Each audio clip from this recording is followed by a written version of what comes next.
Chapter 14. That'll teach you to Google stalk when you're supposed to be studying. During her free period Thursday afternoon, Spencer strode into the Rosewood Day reading room. With its ceiling-high stacks of reference books, giant pedestal globe in the corner, and stained glass window on the far wall, it was her favorite place on campus. She stood in the middle of the empty room, closed her eyes, and inhaled the old leather-bound book smell. Everything had gone her way today. The unusual cold snap had allowed her to wear her brand new Marc Jacobs pale blue wool coat. The Rosewood Day Cafe barista had made her a perfect double skin latte. She just aced a French oral exam, and tonight she would be moving into the barn, while Melissa had to sleep in her old, crammed bedroom. Despite all that, an uneasy haze hung over her. It was a cross between a bothersome feeling she had sometimes when she'd forgotten to do something, and the sense that someone was, well, watching her. It was obvious why she was feeling so off. That creepy covet email, the flash of blonde hair in Allie's old window, the fact that only Allie knew about Ian. Trying to shake it off, she sat down at the computer, adjusted the waistband of her navy blue Wolford pattern stockings, and logged on the internet. She began researching for her upcoming AP Bio project, but after scrolling through a list of Google researches, she typed Ren Kim into the search engine. Trolling through the results, she stifled a giggle.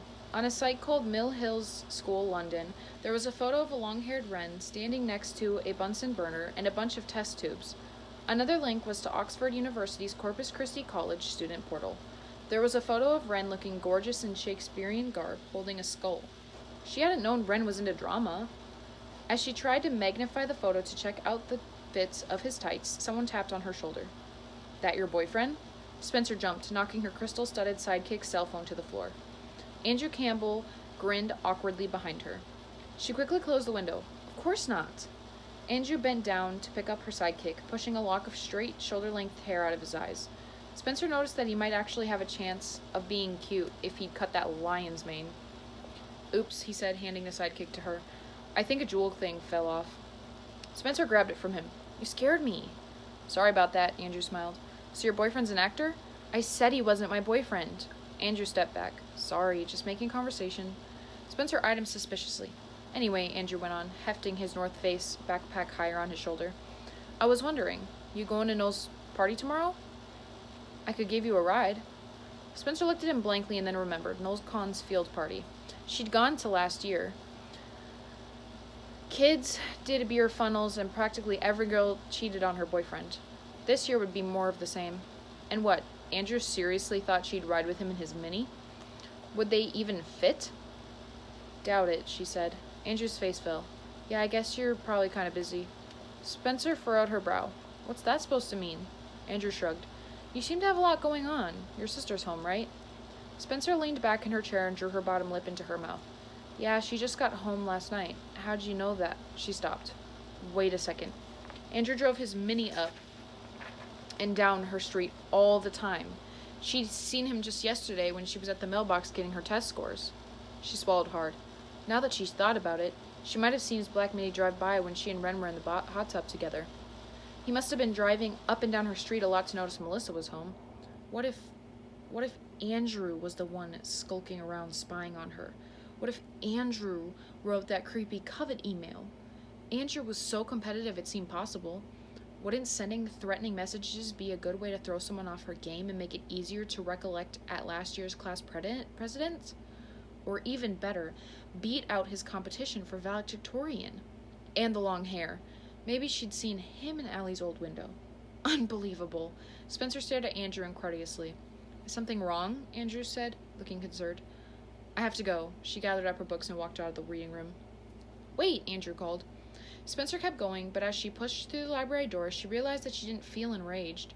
Sure, it was bizarre that Andrew was spying on her, but if Andrew was A, Spencer was safe.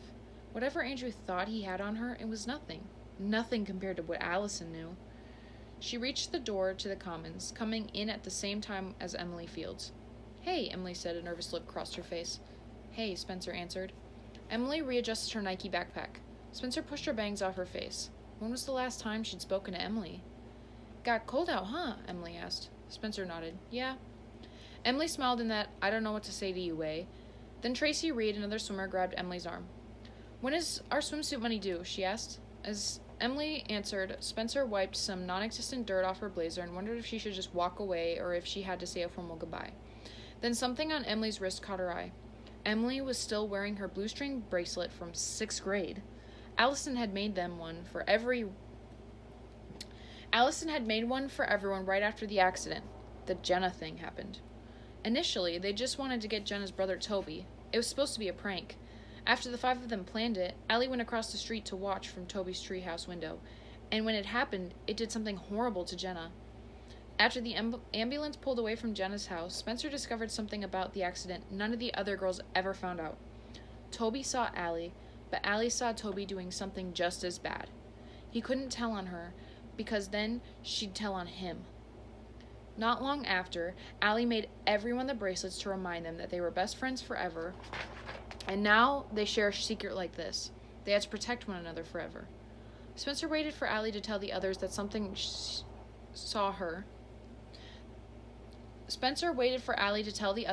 saw her, but she never did. When the cops questioned Spencer after Allie went missing, they asked if Allie had any enemies, anyone who hated her so much they might want to hurt her. Spencer said that Allie was a popular girl, and like any popular girl, there were some girls who didn't like her, but it was just jealousy. That, of course, was a bold-faced lie. There are people who hated Allie, and Spencer knew she should have told the police what Allie told her about the Jenna thing, that maybe Toby wanted to hurt Allie. But how could she tell them that without telling them why? Spencer couldn't get through a day without passing Toby and Jenna's house on her street. But they'd been sent away to boarding school and hardly ever came home, so she thought their secret was safe. They were safe from Toby. And Spencer was safe from ever having to tell her friends what she knew alone. As Tracy Reed said goodbye, Emily turned around. She seemed surprised that Spencer was still standing there. "I've got to get to class," she said. "Good to see you, though."